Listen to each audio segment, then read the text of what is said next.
So I think sort of the downstream consequences of the pornified data set that's informing AI are huge. And it isn't just about what men are even masturbating to, it's about how we understand and what we understand women to be. We will essentially, and we are essentially being reduced to a pornified stereotype because that is what predominates on the internet. That is the online ideal of a woman or the online purposes of a woman is essentially to be a sex object. And that has now come to inform real life. And that's very, very concerning. My guests today are Robert Jessel and Josephine Bartosh, co authors of the new book, Pornocracy. We do not use porn, they explain. Porn uses us. Pornography is now everywhere, all the time, pervading everything, transforming law and society, and not for the better. Right now, there is a broad discussion about the crack-up of the family across the developed world, falling birth rates, and the political differences between the sexes. If the authors of Pornocracy are right, all of this, including gender identity, is being driven by the effect of pornography on our brains.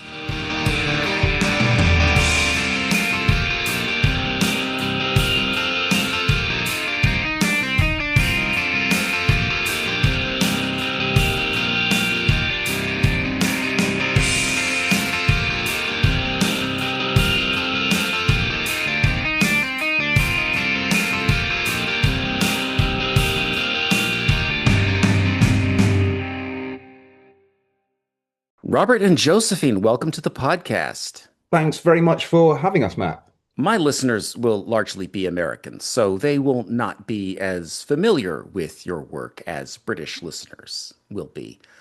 So please take a moment, each of you, and tell us about yourselves first. We're collecting voices from Turf Island during the great decline of Western civilization. Gender-critical tablets from Ugarit were all about the primary sources here. I'm a writer and campaigner. I've been involved in a quite a small way, I would say, in public life for getting on for 10 years now. I cut my teeth in the fight back in the UK against gender identity ideology, coming at it from the point of view of fighting against state bullying, particularly by the police, of people expressing perfectly legitimate and legal gender critical views, co-founding an organisation called Fair Cop, which took the UK police to the High Court, and where we established the principle that people should not be arrested or intimidated by the police for saying things that were completely true. And since then, I've been working using my skills in writing and public relations and media relations to work for LGB Alliance as press officer. For those who don't know, LGB Alliance is the UK's only organisation, only charity specifically for people who are same-sex attracted, for the LGB rather than the LGBTQIA. And it's through this work that I met Josephine, and who suggested that our skills might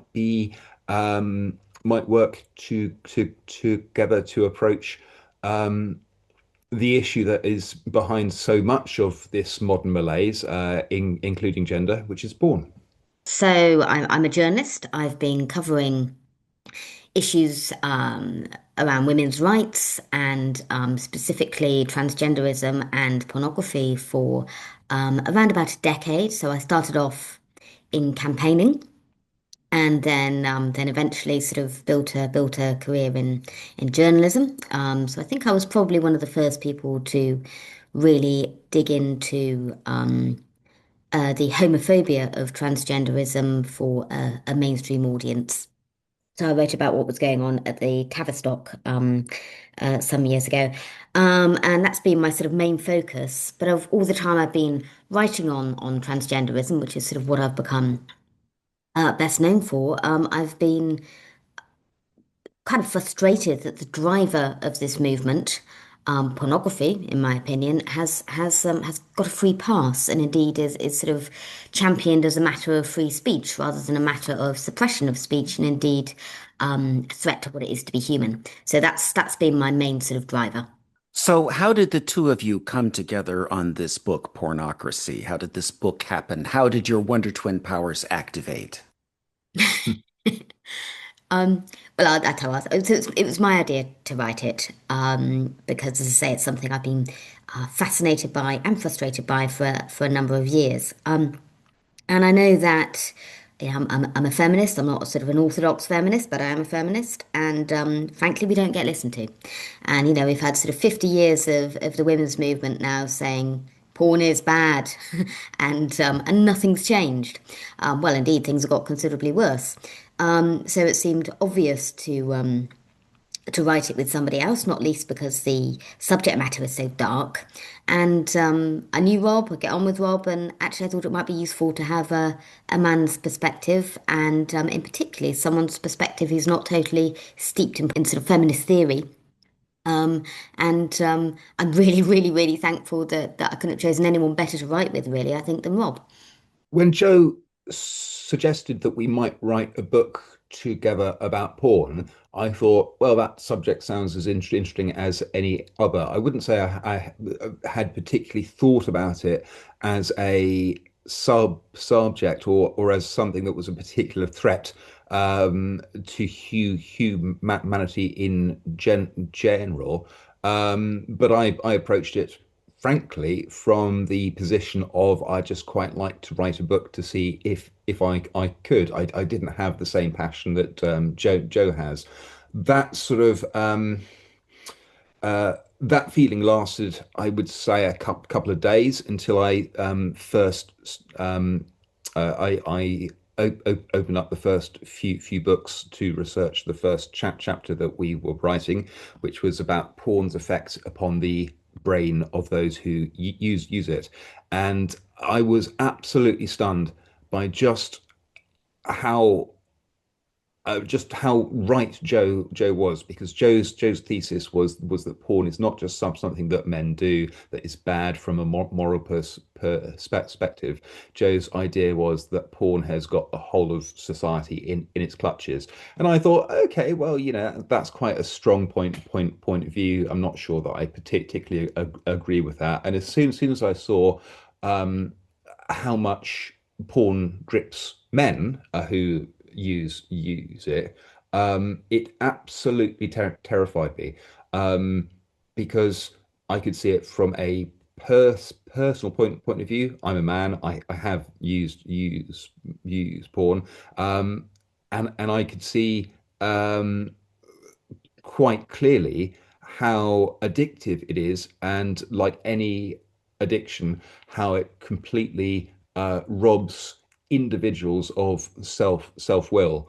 So that was, and all this. I mean, this book is only partly about addiction, and it's only partly about men. But all the subsequent reading and research and interviews that we did only confirmed and sort of deepened that realization that we have got ourselves into an absolute morass, and that there is no way that I can see that we are going to climb out of it anytime soon. On that note, I will say this is not a long book. It's short and it's sharp and it's decisive. And each of you has your own message at the end, which was interesting because you follow somewhat diverging views to the same end. Mm. I don't want to speak for either of you, but my impression is that Josephine is the more ardent opponent of obscene material, while you, Robert, would be maybe more libertarian, but you both agree that this is an actual crisis for humanity. So, can you lay out that argument for the listeners? I think it's important for both a man and a woman to explain what is so threatening about this to both men and women. It harnesses our animal nature, sort of our atavistic urges, and uses them for profit. So it hijacks our sexuality, it shapes how we think, it shapes how we relate to one another. I would argue it even shapes our laws. And for example, if you want a very, very small example of this, consider what's happened over the past few weeks with X and with the generation of obscene images of women in particular. I think it risks pushing us out of public life. I really do think that this is the rerunning of essentially a Bronze Age script of women as chattels that we are on the cusp of seeing replicated in the digital age. It kills love effectively. It's sort of, if you want love and relationships are what bond us together, and as a product, if you like, of the fourth industrial revolution. So that's the idea that the boundaries between what it is to be human and machines are breaking down, or the digital world, if you like, are breaking down. Um, it harnesses our attention. In the same way as, we're starting to understand, for example, that social media is addictive and that it gives us a dopamine rush every time we click or retweet or like or share. What's happening with pornography is like that, but enforced with an orgasm. So it is an incredibly powerful teacher. So it isn't like every other medium. It's very, very powerful, and I think the ramifications of allowing it untrammeled power superiority, if you like, are terrifying. I would just add to that. I mean, I don't think there's any great difference between Joe and me. I think when it comes to the solution to the pornography epidemic, I think it's really just one of emphasis. I'm not against new laws, new legislation against violent porn or against children's ability to access this. I would say, given my campaigning history, which has been, as you say, Matt, from a sort of libertarian for freedom of speech point of view, I am somewhat skeptical, not just of the state's right to impact on people's freedoms, but really their ability to do so in an effective way without overreach. But what I would say is that critics of us and those who put forward a pro porn position, they often come at this because there's nothing positive that you can say about porn, that it's really, it's really good and it's really healthy. The only way that they can argue for porn is as a sort of men's sexual rights argument. And I would say that this is very, very wrong-headed, because porn isn't about freedom. It's about slavery,